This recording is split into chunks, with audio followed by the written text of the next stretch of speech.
La vente. Avouez que c'est un mot qui, pour beaucoup de monde, est un peu chargé. On pense tout de suite pression, manipulation, on s'imagine le vendeur de voitures d'occasion qui force un peu la main. Mais et si on se trompait complètement? Si on changeait notre regard sur ce que veut dire vendre? C'est justement ce qu'on va faire aujourd'hui en plongeant dans les idées de Josh Kaufman et de son fameux livre Le Personnel MBA.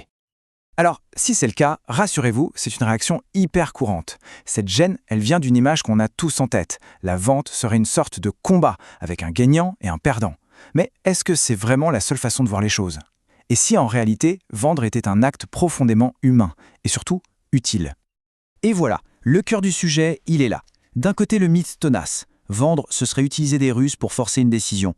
Et de l'autre, ce que Kaufman appelle la réalité d'une vente qui marche, une vente éthique. Un processus qui repose sur l'éducation du client, sur la construction d'une confiance solide et surtout sur une envie sincère d'aider à résoudre un problème. C'est pas juste un petit ajustement, c'est un changement de philosophie radical. Bon allez, on rentre dans le vif du sujet. Première grande section. L'idée ici, c'est de faire une mise à jour de notre logiciel interne. On va oublier l'idée de convaincre à tout prix, pour se concentrer sur une seule chose, comment démontrer la valeur, la vraie valeur de ce qu'on propose. Et ce qui est super important de comprendre ici, c'est que la valeur, ce n'est pas juste une histoire de prix, non, pas du tout. Il s'agit d'aider la personne en face à se projeter, à visualiser concrètement comment sa vie, son quotidien, sera meilleur après. Prenons un exemple tout simple, un coach sportif. Il ne vend pas des heures d'exercice. Ce qu'il vend, c'est l'énergie retrouvée le matin, c'est la confiance en soi qui revient, c'est la fierté de pouvoir courir avec ses enfants sans être complètement essoufflé. Vous voyez la différence? On ne vend pas un produit, on vend un résultat, une transformation. On enchaîne avec ce qui est en fait la pierre angulaire de tout. Sans confiance, il n'y a pas de vente qui tienne sur le long terme. Les petites tactiques, ça peut marcher une fois, peut-être, mais c'est la confiance et seulement la confiance qui crée des clients fidèles. Et cette confiance, elle repose sur deux piliers majeurs, la transparence totale et l'éducation. Ça, c'est ce que Kaufman appelle la vente basée sur l'éducation. L'objectif, c'est de faire tout le contraire de ce qu'on imagine. Au lieu de cacher des infos pour essayer de piéger le client, on lui donne tout, généreusement. On lui donne toutes les clés pour qu'il puisse prendre une décision vraiment intelligente. Et ce, même si sa décision au final, c'est de ne pas acheter chez nous. Ça peut paraître paradoxal, mais c'est cette honnêteté qui va construire une confiance en béton. Alors ça, c'est une stratégie absolument géniale et complètement contre-intuitive. Kaufman raconte cette histoire de ses anciens propriétaires dans le Colorado, un couple nommé Ben et Betty. Avant qu'ils signent le bail, ils ont insisté pour lui parler des deux seuls défauts de l'appartement. En faisant ça, en admettant honnêtement ses petits points négatifs, ils ont instantanément gagné sa confiance. On se dit tout de suite « Waouh, s'ils sont aussi honnêtes sur les défauts, c'est qu'ils doivent l'être sur tout le reste. » C'est hyper puissant. Et cette citation, elle résume à la perfection la psychologie qui se cache derrière ce principe. En montrant une toute petite faille, on renforce l'idée que tout le reste est parfaitement solide. C'est une preuve de transparence qui désarme complètement la méfiance naturelle qu'on peut avoir en tant qu'acheteur.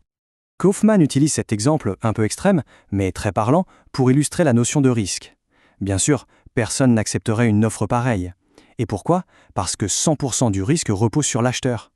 Eh bien, à chaque fois qu'un client hésite, c'est une version miniature de cette même peur qui s'exprime. La peur de perdre son argent, bien sûr, mais aussi son temps, son énergie. Et voilà la solution, l'inversion du risque. C'est la fameuse garantie satisfait ou remboursé pendant 30 jours, c'est l'essai gratuit, c'est le premier mois offert, le paiement après résultat. En prenant le risque sur ses propres épaules, le vendeur envoie un signal de confiance monumental dans la qualité de ce qu'il propose.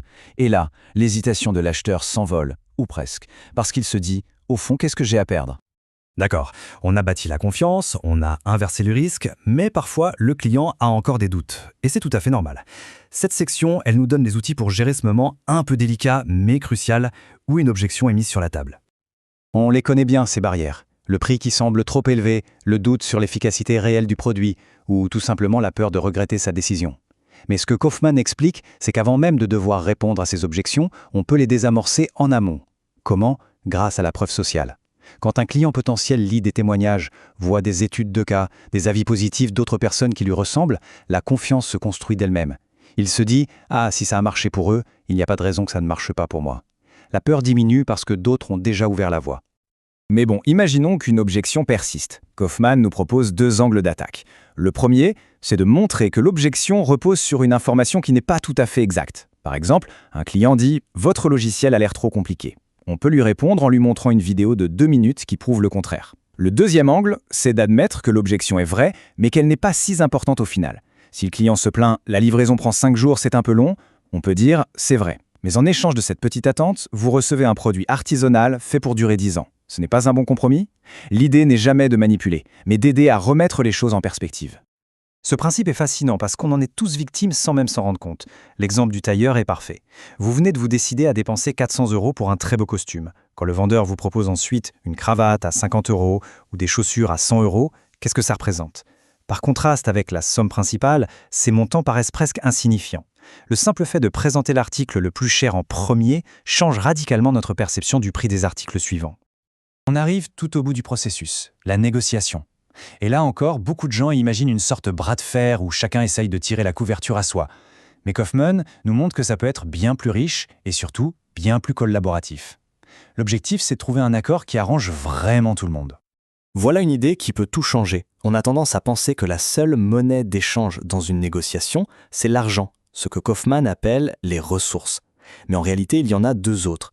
On peut aussi négocier avec le temps, par exemple un délai de paiement plus long ou une livraison différée. Et on peut négocier avec la flexibilité, c'est-à-dire les conditions de l'offre, le périmètre exact du service, etc. En gardant ces trois monnaies en tête, on démultiplie les chances de trouver un terrain d'entente où chaque partie a le sentiment d'être gagnante. Et voilà, si on devait tout résumer, tout distiller en une seule phrase, ce serait celle-ci. Si on aborde la vente non pas comme une bataille qu'il faut gagner, mais comme une conversation pour comprendre l'autre et l'aider, alors tout change. Le stress disparaît et il est remplacé par une envie sincère de créer de la valeur, ensemble. Et c'est la question que j'ai envie de vous laisser. Réfléchissez-y, que ce soit au travail, avec des proches, avec des amis. Cette approche de la vente, qui est en fait basée sur la confiance et l'aide mutuelle, c'est tout simplement une approche saine de la communication humaine.